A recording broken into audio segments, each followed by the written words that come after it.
ठीक है, जो हमारी सीरीज चल रही थी यूपीएससी प्रीलिम्स 2026, जो टफेस्ट पेपर बताया गया है, क्यों? क्योंकि वो लेंथी था। अब हम लोग एक एक क्वेश्चन को सॉल्व कर रहे हैं यहाँ पे जीपीएस क्लासेस में, देखते चलिए। Which of the following statements about crowdfunding are correct? Crowdfunding क्या होता है? सब लोग मिलजुल के एक जगह से हवन की आहुति देते हैं, उस तरह से क्राउड फंडिंग, सब लोग मिलके आके यहाँ पैसा दे रहे हैं ताकि स्टार्टअप चल जाए, तो क्राउड फंडिंग होता है ना। आप जैसे एनजीओ होते हैं, बोलते हैं अलग अलग जगह फोन लगा के भाई पैसे भेज दो पैसे भेज दो, उसे क्राउड फंडिंग बोलते हैं, ठीक है।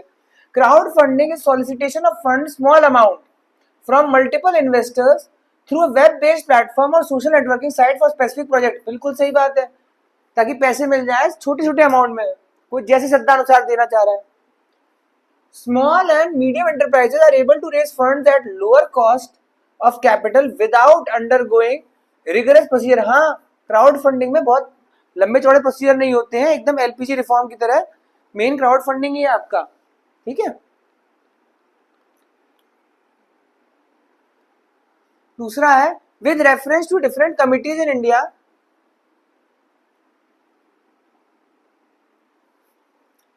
ये क्वेश्चन आया आपका, क्या है भाई साहब इस क्वेश्चन में? आर.एन. मल्होत्रा कमेटी आपको नहीं पता, एल.सी. गुप्ता कमेटी आपको नहीं पता, उर्जित आर पटेल आपके आरबीआई गवर्नर थे आपको पता है, वाई.एच. मालेगाम कमेटी आपको नहीं पता, ठीक है। फिर आया कॉम्प्रिहेंसिव रिफॉर्म। कॉम्प्रिहेंसिव खूब सारा रिफॉर्म के अंदर इंश्योरेंस सेक्टर में, ठीक है। इंश्योरेंस के लिए क्या आ गया? Insurance regulatory development authority of India, IRDI. चलो हो सकता है एक बार को मान लेते हैं ये है। दूसरा LC. Gupta committee preparing a road map for introduction of derivative trading. Derivative trading में शेयर मार्केट ट्रेडिंग टाइप का, तो सेबी हो गया, चलो हो सकता है ये भी हो answer. Urjit R Patel preparing a road map for reforming bank lending. वाह, रिफॉर्मिंग बैंक आरबीआई का, ठीक है भाई साहब आरबीआई, हाँ बिल्कुल, ये तो हमें पता है, श्योर है हम। Y H. Malegam committee preparing a road map for reforms in micro finance sector, RBI, ठीक है। अच्छा देखिए साहब, माइक्रो फाइनेंस सेक्टर तो ठीक है आरबीआई, बट थोड़ा सा फिर भी मैं रुकूंगा इसमें। तो ऑप्शन क्या है आपका? 2 ओनली, 2, 3, 1, 3, 4। आपको पता है उर्जित आर पटेल तो आरबीआई है, तो मैं इसमें ले रहा हूं 1, 3, 4 ले रहा हूं। पर ये गैस है, याद रहे ये गैस है, आप 100% श्योर नहीं इन कमिटीज के बारे में, इसीलिए आपने गैस लिया 1, 3, 4। आगे चलते हैं, देखते हैं। नॉन बैंकिंग फाइनेंशियल कंपनीज पर है। Non banking financial companies, NBFCs. NBFCs क्या होती है? जैसे कि आपका मुथूट फाइनेंस हो गया, एचडीएफसी का म्यूचुअल फंड हो गया, भीम पे, भारत पे, पेटीएम, ये सब क्या होता है? Non banking financial company. ये लोन नहीं दे सकती है, चेक नहीं इश्यू कर सकती है, ये नॉर्मल स्टैटिक जीएसटी आपको पता होनी चाहिए थी, ठीक है। NBFCs can not accept demand deposit, बिल्कुल सही बात है। ऑल द एनबीएफसीज, ऑल लगा दिया। Operating in India have to be registered with RBI, मैं ऐसा नहीं मानता, क्या पता कोई सेबी के साथ हो, क्या पता कोई मिनिस्ट्री ऑफ फाइनेंस के साथ हो, ऑल लगा दी तो गलत लग रहा है मुझे। NBFCs form part of the payment and settlement system and can issue cheque, cheque issue नहीं कर सकता, ये हमें पता है। Deposit insurance facility of deposit insurance credit guarantee corporation is not available to depositors of deposit taking NBFCs. अरे आप Paytm में पैसा डालते हो तो क्या इंश्योरेंस होता है? वो इंश्योरेंस तो नहीं होता है मेरे हिसाब से, हाँ बिल्कुल सही, it is not available, insurance तो नहीं मिलता है, तो मैं इसमें लगा दे रहा हूं 1, 4। ये रहा मेरे साइड से आंसर, ठीक। स्पीड में करते हैं, जैसे आप पेपर में कर रहे होते तो आपके दिमाग में क्या चलता है वैसे करते हैं। चलो कैसे forest multi dimensional poverty index. Multi dimensional poverty क्या होती है? कितने अलग अलग तरीकों से आप गरीब हैं।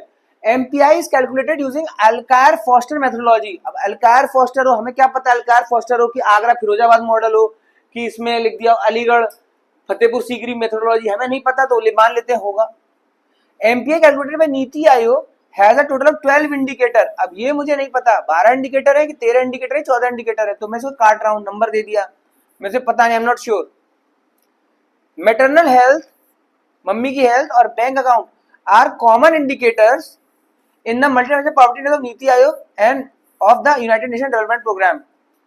हाँ ठीक है भाई, हो सकता है कितने तरह गरीब हो, बैंक अकाउंट, मैटरनल हेल्थ, माँ की हेल्थ, उससे भी देख सकते हैं, तो मैं इसमें लगा दे रहा हूं 1, 3। मेरी साइड से मैं 1, 3 लगा रहा हूं। बाकी ऑफिशियल आंसर की आ चुकी है यूपीएससी के प्रीलिम्स की, एक बार उसको भी देख लीजिएगा, बट अगर मैं पर्सनली बता रहा हूं, मैंने आंसर की नहीं देखी है, तो मैं यही लगाता 1, 3। मैं बदलने वाला नहीं हूं। मैं जो नॉर्मल पेपर के टाइम पे आपका दिमाग कैसे चलता है मैं वैसे ही चला रहा हूँ। Which of the following are correct with regard to genetic medicine is correct. ठीक है भैया, जेनेटिक मेडिसिन क्या होती है? जेनेटिक मेडिसिन करेक्ट या compensate for the faulty gene responsible for disease. अच्छा, जेनेटिक दवाई ऐसी दवाई होगी अगर आपका फॉल्टी जीन है, कोई जीन आपका गड़बड़ हो रहा है तो उसको ठीक कर देगा। हाँ, और फिर दवाई ठीक करती है। इंजीनियर्ड वायरसेस मतलब ऐसा वायरस जो आपने बनाया है, and lipid nanoparticles are use as carrier of genetic medicine. आपने वायरस को ऐसे इंजीनियर कर दिया है। अच्छा देखो, पीवाईक्यू है कि आपका वायरस लैब में नहीं बनता है, सिंथेटिकली या लेबोरेटरीज में वायरस नहीं बनता है, ये आपका पीवाईक्यू रह चुका है। तो मैं एक तरह सोचता, बट इंजीनियर्ड वायरस दिया है। इंजीनियर्ड वायरस ऐसे तो पोलियो वैक्सीन भी वायरल वैक्सीन है, तो कुछ तो हुआ था पोलियो वैक्सीन बनाने में, साल्क और सेबिन वैक्सीन थी, तो मैं बोलता चलो मान लेते एक बार को। Genetic medicine can alter the entire DNA sequence, ये गलत हो गया। एंटायर कैसे? पूरा का पूरा। जेनेटिक दवाई खा ली तो क्या भैंस बकरी बन जाएगी, पूरा डीएनए सीक्वेंस बदल जाएगा? ऐसा तो नहीं हो सकता। मैं 3 किसी कीमत पे नहीं मान सकता, 3 हटा। अब 1 तो है ही है, अब 1-2 में आपको गैस करना है, आप 1-2 ले लीजिए। जबकि इंजीनियर्ड वायरस थोड़ा कठिन लगता है, बट फिर पोलियो वैक्सीन भी तो इंजीनियर्ड वायरस है। आपको मैं लॉजिक के साथ बोल रहा हूं। ये आपका हुआ। अगला आया, नेक्स्ट क्वेश्चन है, which of the following statement with regard to large language models are used in machine learning are correct. बहुत न्यूज में था large language model, machine learning, AI VI वाला। LLM assigns probabilities to the next possible words and then pick the one with the highest probability। अच्छा, मान लेते। LLM process data through mathematical optimization to minimize prediction error। ठीक है। LLM produce unbiased output, बिल्कुल सही। unbiased output मतलब निष्पक्ष output. LLM मतलब से आपका AI हो गया, आपका चैट जीपीटी हो गया, वो अनबाइज्ड आउटपुट देता है। उससे आप बोलोगे सूरज कहाँ उगता है, वो पूरा भी बताएगा। आप चाहे उससे बोल दो कि मेरे घर पे उगता है, तो वो नहीं बोल पाएगा। झूठ नहीं बोला जाता है इन पे, तभी तो है। तो मैं इसमें तीनों ले ले रहा हूं। ठीक,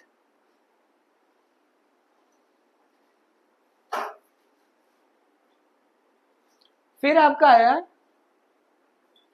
विच of the following statement with regard to stealth technology. Stealth मतलब होता है छुपी हुई टेक्नोलॉजी के बारे में सही है।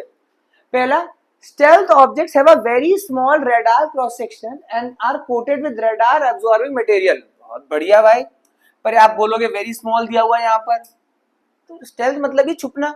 तो very small radar cross section आएगा नहीं वो radar पे, इसलिए छुपा हुआ है। और are coated with radar absorbing material, अब ये कहां से पूछा है इन्होंने? ईरान और इसराइल का जो वॉर चल रहा है उसमें ईरान जो है अपने सारे ट्रकों पे, टैंकों पे काला कपड़ा पॉलिथीन बिछा देता है ताकि वो रेडार अब्जॉर्बिंग मटेरियल की तरह काम करे। Stealth objects can be detected using specific frequencies. कुछ स्पेसिफिक फ्रीक्वेंसीज है, उससे आप पता लगा सकते हो। हाँ ठीक है, कोई ना कोई तो होगी, कैन लगा हुआ है, कोई स्पेसिफिक ऐसी फ्रीक्वेंसी इस पे बोल जाएगा। Stealth objects are coated with metamaterials to increase the scattering of electromagnetic radiation. ओए भाई बहुत टफ है, बट ठीक है। तीनों में कोई ऐसी गंदी बात नहीं लग रही। 1 में आप सोच सकते हो very small radar cross section, इस वजह से 1 आप हटाने की सोच रहे होगे, बट मैं इसमें 1 2 3 लेके जा रहा हूँ। मेरा पर्सनल मानना है कि अगर मैं बैठा होता पेपर में, सो मैं 1 2 3 लेके जाता। अगर कोई 1 2 3 है तो बहुत सारे चांस है, 95% लोग होंगे जो 1 2 3 लेके जाएंगे, क्योंकि कोई गंदी बात किसी में नहीं लिखी है।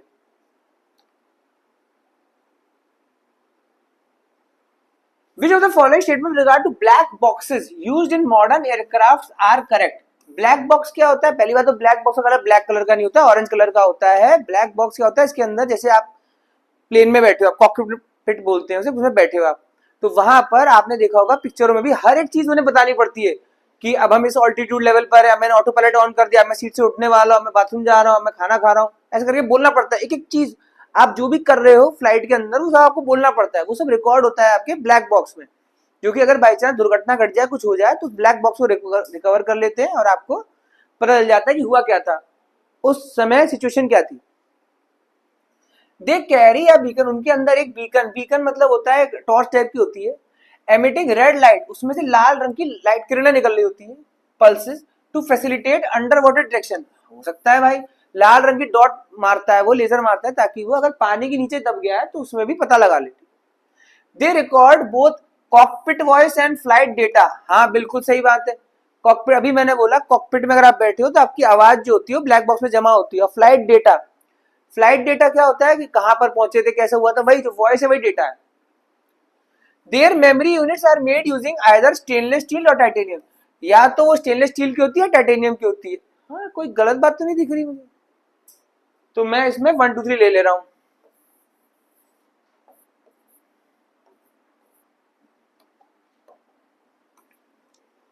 आगे आए,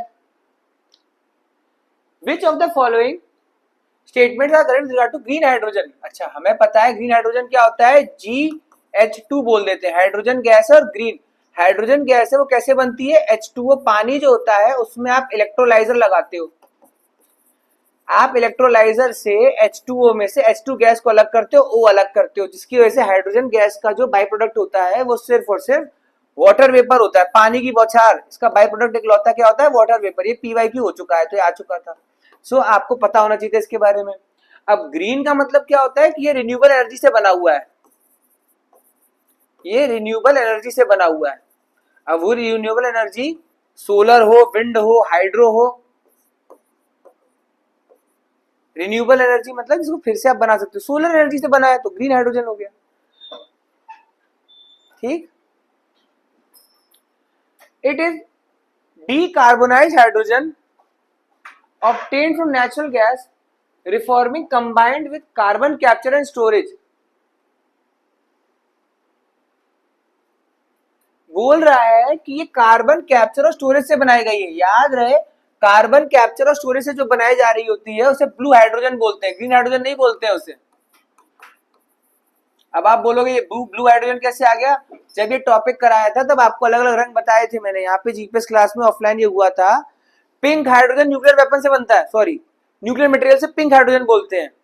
ठीक है, उसी तरह अगर विंड हाइड्रो से बनता है, सोलर से बनता है तो ग्रीन बोलते हैं, बट कार्बन कैप्चर स्टोरेज से बनता है तो उसे बोलते हैं ब्लू हाइड्रोजन। तो यहाँ पर ये 1 हाई जाएगा। अब इसलिए पेपर टफ था, कोई पहली नजर में 1 को लगा देता टिक, पर ये क्यों टफ हो गया कि कार्बन कैप्चर स्टोरेज से जो होता है उसे ब्लू हाइड्रोजन बोलते हैं। अच्छा कार्बन कैप्चर स्टोरेज क्या होता है आप समझो, ये यहाँ पे इंडिया में तो है भी नहीं, नॉर्वे स्वीडन टेक्नोलॉजी है। जैसे चिमनी ली, उसमें धुआं निकल रहा है, आपने रबर बैंड से बलून लगा दिया उसके ऊपर, वो बलून फूला, वो फूल के हो रहा गुब्बारा, आपने बांध के फिर उसको मिट्टी में जमीन में गाड़ दिया और आपने वेट किया कि ये बाद में कोयला बन जाए, तो कार्बन कैप्चर करके आपने जमीन में स्टोर कर लिया। तो ये नॉर्वे स्वीडन बड़े बड़े लोग देश कर रहे हैं जो हाईली डेवलप्ड है, इंडिया में अभी तक ये नहीं आया है, बट ठीक है। It is produce using electrolysis of water with electricity generated by renewable energy, ये बिल्कुल सही है। तो 1 तो गया, 2 है, National Green Hydrogen Mission of India aims for abatement of nearly 50 million metric tonne of annual greenhouse gas emission by 2030। आप क्या करोगे, आप 2 ओनली लोगे 2 3 लोगे, अगर आप 3 हटाते हो इसलिए कि नंबर दिया है तो हो सकता है यूपीएससी इसको माने नहीं माने नंबर वाली चीज, बट नंबर वाली चीज ज्यादातर गलत होती है। मैं इसमें 2 3 ले ले रहा हूं,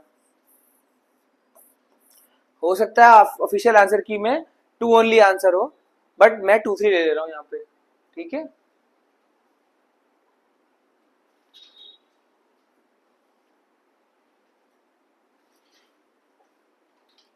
consider the following statements with regard to involvement of private entities in India space program। Private लोग कैसे घुस रहे हैं इंडिया के स्पेस प्रोग्राम में। अच्छा ठीक है, देखते हैं। The Indian National Space Promotion and Authorisation Centre in space is an autonomous agency formed to facilitate participation of private entities. ये किस लिए आया है, और पहली बात तो ऑटोनोमस है, ऑटोनोमस मतलब अपना रोजमर्रा का खर्चा ये सरकारी अथॉरिटी खुद उठा लेती है। फॉर एग्जाम्पल यहाँ पर आगरा में एक सूर करके जगह है, वहां पर ऑडिटोरियम है बेसिकली सरकारी, वहां पर वो ऑटोनोमस बॉडी है। कैसे ऑटोनोमस है, वो खुद अपना पैसा जनरेट कर लेती है। कैसे, पार्किंग के पैसे से, एंट्री टिकट से। कोई वहां पे से ओपी शर्मा जादूगर आए थे, तो वो जादूगर वहां पर जब आया तो उसने पैसे दिए होंगे हॉल बुक कराने के, तो उन पैसों से ही वो अपना रोज का खर्चा निकाल ले रहे हैं और सैलरी भी निकाल ले रहे हैं, तो इसको बॉडीज को ऑटोनोमस बोला जाता है। तो उस तरीके से यहाँ पर Indian National Space Promotion Authorisation Centre जो इन स्पेस है ऑटोनोमस एजेंसी है, मतलब है तो सरकारी बट अपना खर्चा खुद निकाल लेती है। Form to facilitate participation of private entities, ये क्यों बनाई गई है? ताकि प्राइवेट वाले लोग जो है वो जल्दी जल्दी से आए, ठीक है, कोई गंदी बात नहीं।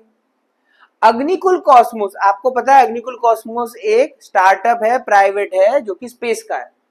Launch the world's first flight using 3D printed rocket engine. इतनी बड़ी कंपनी का नाम ये लोग पेपर में डाल रहे हैं, कोई अच्छी चीज लेकर पहली बार, तो सही ही होगा, वरना कंपनी इस पे केस कर देगी, कंपनी बोले मान आनी का ये वो, मैं जहां तक जानता हूं तो ये सही होगा। आप लोग बोलो क्या पता फर्स्ट है, थर्ड है, फोर्थ है, पर नहीं, इतना बड़ा नाम है तो हुआ हुआ। स्काई रूट एरोस्पेस एक और है private, has developed liquid fuel for GSLV. बना दिया हो, रोक दोगे प्राइवेट कंपनी आज बना दे सुबह सुबह? तो 1 2 3 में आंसर ले रहा हूं। ये पेपर इसीलिए टफ है, आपको इतना लंबा पढ़ पढ़ के देखो पसीने आ रहे हैं और आप लोगों ने तो कितनी भयंकर गर्मी में पेपर दिया है, इतने प्रेशर में, इतने टेंशन में, 2 घंटे के अंदर अंदर। यहाँ तो सोचिए 5वीं सीरीज बन गई तब जाके ये हो रहा है paper discussion. Which of the following statement with regard to drone swarms is correct? Drone swarm क्या होता है? ड्रोन मतलब अनमैन्ड एरियल व्हीकल, आपको पता है यूएवी। स्वॉर्म मतलब ढेर सारे छोटे छोटे ड्रोन आ जाए। एक फन फैक्ट बताएं आपको, वर्ल्ड वॉर 1-2 में एक आदमी था, शायद वर्ल्ड वॉर 1 में, जब उसने एरोप्लेन चलाए थे तो पता है फाइटर एरोप्लेन थे, उसका नाम रख दिया था मॉस्किटो। अभी हाल ही में उसकी डेथ हुई है, तो आया था मॉस्किटो प्लेन थे उसके, आप नेट पे चेक करना मॉस्किटो प्लेन क्या होते थे, कि ये जेट होंगे और ढेर सारे आएंगे, मच्छर की तरह हमला करेंगे। अच्छा, ड्रोन स्मॉर्म, ढेर सारे ड्रोनों ने घेर के साथ भिड़ गए। चलो, they use terahertz band of frequency to communicate with the command centre. ये टेराहर्ट्ज बैंड ऑफ फ्रीक्वेंसी का इस्तेमाल करते हैं, मुझे नहीं पता कौन सी बैंड ऑफ फ्रीक्वेंसी, क्या अभी वो कुछ और बोल दे बैंड ऑफ फ्रीक्वेंसी तो मैं रोक पाऊंगा? एक्स बैंड होता है, टेरा बैंड हर्ट्ज बैंड होता है, मेटा हर्ट्ज बैंड होता है, कौन सा बोल दे? Individual drones in the swarm can communicate, can लगा अच्छा है, with other drones in the swarm. हाँ भाई, एक ड्रोन दूसरे ड्रोन से बात कर लेता है, तू उधर से जा मैं इधर से जा रहा हूं। GPS spoofing is a commonly used technique to counter drone swarm attack. GPS spoofing क्या होता है कि आपने उसको गलत गलत कमांड यहां से भेज दिए ताकि ड्रोन कंफ्यूज हो गया, आपस में भिड़ गए। 2-3 तो बिल्कुल सही लग रहा है मुझे, मैं 2-3 के साथ जाना चाहूंगा। क्यों 1 मैंने हटाया जबकि 1 में गंदी बात नहीं दी है? मैं टेराहर्ट्ज बैंड ऑफ फ्रीक्वेंसी, ये फैक्ट इसके पे श्योर नहीं हूं, इसलिए मैं उसे छोड़ रहा हूं।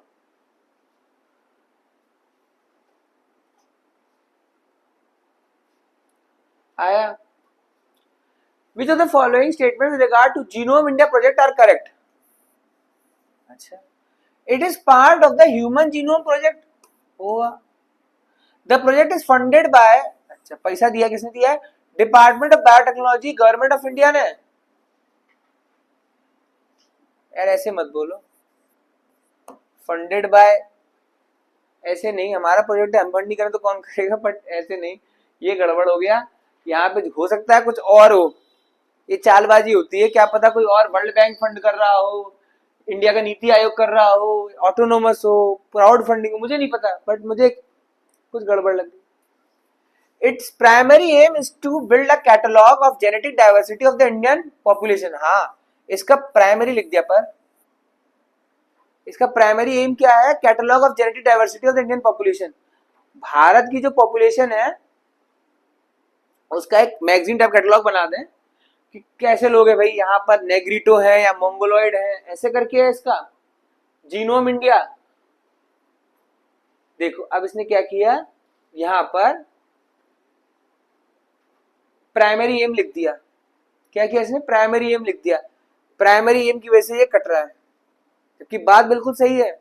बट आप देखोगे जीनोम इंडिया प्रोजेक्ट फिर आ जाएगा कि ये इसलिए किया है कि 100,000 लोगों को लिया है और उनकी बॉडी पे देख रहे हैं कि दवाई कौन सी फिट होगी नहीं होगी, ऐसा भी हो सकता है। बहुत टफ कर दिया ये क्वेश्चन मैं लेफ्ट करूंगा, ये मेरा मैं नहीं कर पा रहा, ये मैं लेफ्ट करूंगा क्योंकि मुझे वन ठीक लग रहा है, तो वन ओनली लगा दूंगा, पर श्योर नहीं है, हो सकता है थ्री हो सकता है टू हो।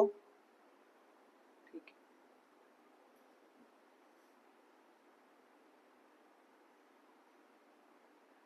अभी इतना रखते हैं, फिर आगे की सीरीज में करते हैं। ठीक है, थैंक यू वेरी मच।